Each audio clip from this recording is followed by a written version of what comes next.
Salut, c'est Hugo, j'espère que vous allez bien. Aujourd'hui, très gros programme, on est parti pour un nouveau résumé de l'actualité du jour. Première actualité très importante et que je vais essayer de vous expliquer au mieux, il s'agit de nouveaux rebondissements dans l'affaire Adama Traoré et les manifestations qui ont lieu aujourd'hui. Adama Traoré est un jeune homme noir de 24 ans, décédé par asphyxie en 2016 suite à une interpellation des policiers à Beaumont-sur-Oise en région parisienne. La famille du jeune homme, dont sa sœur Assa Traoré, accuse alors les policiers d'avoir tué Adama. Plusieurs expertises médicales ont été réalisées pour connaître les circonstances de sa mort et évidemment si vous voulez en savoir plus, eh bien je vous mets des liens en description, mais le truc c'est qu'elles ne disent pas toutes la même chose. Pour une, le jeune homme avait des problèmes cardiaques, ce qui a causé sa mort, mais pour une autre, réalisée en mars 2019, il est mort d'une compression sur sa cage thoracique lors du plaquage ventral par la police. Il y a quelques jours, une nouvelle expertise a donc été réalisée et d'après les résultats, ce sont d'éventuels problèmes cardiaques qui seraient à l'origine de sa mort, une conclusion donc qui innocenterait les gendarmes. Assa Traoré figure du mouvement Comité Vérité et Justice pour Adama,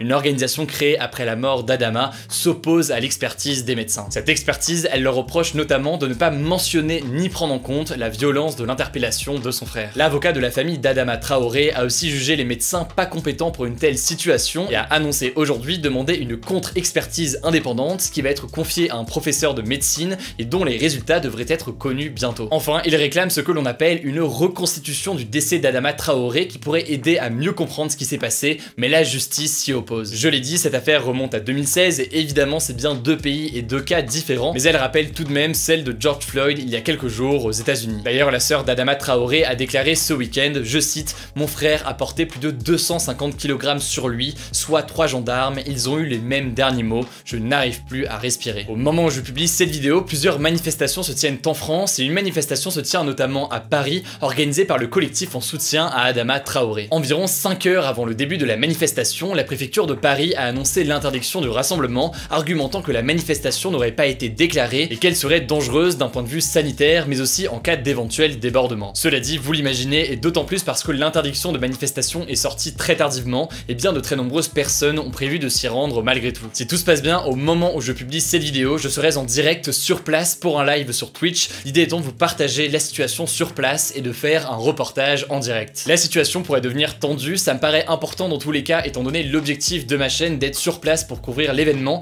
Du coup ça se passe sur ma chaîne Twitch, le lien est comme d'habitude en description et en commentaire épinglé si ça vous intéresse. Enfin là j'ai résumé en quelques phrases l'affaire Adama Traoré qui est très complexe donc logiquement c'est pas un exercice évident, mais en l'occurrence avec ça vous avez l'essentiel et si jamais vous voulez plus d'informations je vous mets des liens directement en description. Dans quelques instants évidemment on va parler de la situation aux États-Unis, mais tout de suite un sujet qui n'a rien à voir. Aujourd'hui c'était le début de la phase 2 du déconfinement. Les bars et restaurants ont juste leur terrasse pour les zones orange, ont rouvert toute la journée aujourd'hui et certains clients étaient même présents dès minuit comme ici à Paris. Partout en France aujourd'hui c'était également la réouverture de tous les parcs et jardins tout comme les plages pour celles qui étaient encore fermées jusqu'ici. Enfin à partir d'aujourd'hui on peut également dire au revoir à la limite des 100 km pour les déplacements, désormais on peut aller partout en France peu importe la distance et le département où l'on se trouve. A noter également que depuis midi l'application de traçage des malades Stop Covid dont on a pas mal parlé ici est disponible sur l'App Store et sur le Play Store. Pour rappel, elle est facultative donc vous n'êtes pas obligé de la télécharger, mais si vous la téléchargez et que vous l'utilisez et qu'elle fonctionne, et bien en théorie, elle va permettre grâce à la technologie Bluetooth de vous informer si jamais vous avez été en contact avec une personne contaminée, à condition évidemment que la personne contaminée ait elle aussi l'application. Attention cependant, même si beaucoup de lieux ont rouvert depuis aujourd'hui, et bien plusieurs choses restent interdites. Il y a notamment en région parisienne des limitations sur les heures de transport et puis les rassemblements de plus de 10 personnes sont en théorie interdits dans l'espace public. Une interdiction, vous l'aurez compris avec l'actu précédente, qui n'est pas forcément respectée aujourd'hui au vu des manifestations. Au passage, au moment où on tourne cette vidéo, le bilan quotidien en France n'est pas encore sorti, donc je vous l'ajoute directement en commentaire épinglé. Comme tous les jours, vous le savez, on fait un point à l'étranger et on commence avec un gros point logiquement sur la situation aux États-Unis et notamment sur les déclarations de Donald Trump hier. Le président américain a fait un discours depuis la Maison Blanche à Washington DC après la mort de George Floyd, un Afro-américain de 46 ans tué par la police la semaine dernière lors d'une interpellation. Alors que l'on pouvait lors du discours entendre des explosions à quelques dizaines de mètres, des manifestants faisant face à la police devant la Maison Blanche, et bien le président américain a menacé de déployer l'armée sur tout le territoire pour mettre fin à ce qu'il appelle, je cite, des actes terroristes intérieurs. Pour déployer l'armée, il faudrait qu'il mette en application l'Insurrection Act, une loi qui date de 1807, très rarement utilisée, qui permet à l'armée américaine de remplacer la police. D'ailleurs, la dernière fois que cette loi avait été utilisée, c'était en 1992 2012, à Los Angeles, il y avait eu une semaine d'émeutes suite à une autre affaire de violence policière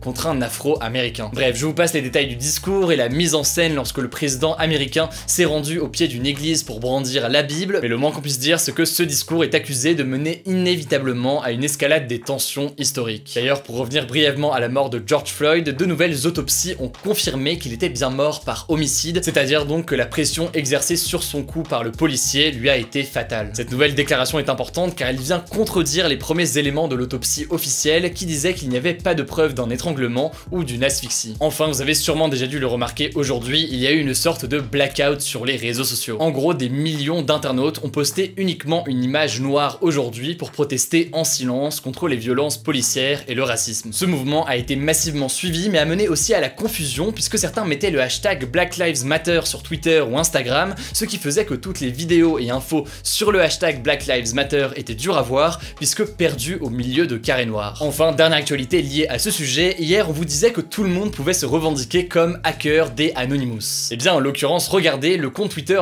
YoAnonCentral qui compte plusieurs millions d'abonnés et qui avait notamment partagé la vidéo des Anonymous menaçant la police de Minneapolis, n'avait rien d'un compte Anonymous il y a encore quelques mois. En effet, vous le voyez sur cette image, il y a quelques mois, il n'y avait rien d'Anonymous et il partageait plutôt des tutoriels dignes de Troom Troom ou alors de 5 minutes craft. En fait, ce qu'on peut supposer, mais rien n'est sûr, c'est que c'est un compte qui n'avait rien à voir avec les Anonymous de base, mais qui a changé son nom et sa photo de profil récemment. Cela dit, pour nuancer, la vidéo menaçant des policiers de Minneapolis dont on vous parlait hier a été publiée en premier sur la page principale Facebook des Anonymous avec 11 millions de likes et en l'occurrence cette page est là depuis des années. Bref, tout ça pour vous rappeler qu'étant donné que c'est un mouvement qui est anonyme par définition, et bien n'importe qui peut se revendiquer Anonymous et donc il faut faire logiquement attention aux infos qui y passent. Dernier sujet à l'étranger, c'est le retour du virus Ebola en République démocratique du Congo. Pour rappel, Ebola est un virus qui provoque une fièvre sévère, se propage en Afrique depuis 1976 et a fait plus de 15 000 morts sur le continent selon l'OMS. Le truc c'est que ces derniers jours, 8 nouveaux cas dont 4 décès ont été enregistrés dans le nord-ouest du pays alors qu'à l'autre bout du pays, à l'est, eh bien une épidémie d'Ebola était aussi en cours là-bas ces dernières semaines. Logiquement, cela fait naître une inquiétude même si les autorités s'assurent que les zones touchées ont bien accès aux vaccins et aux médicaments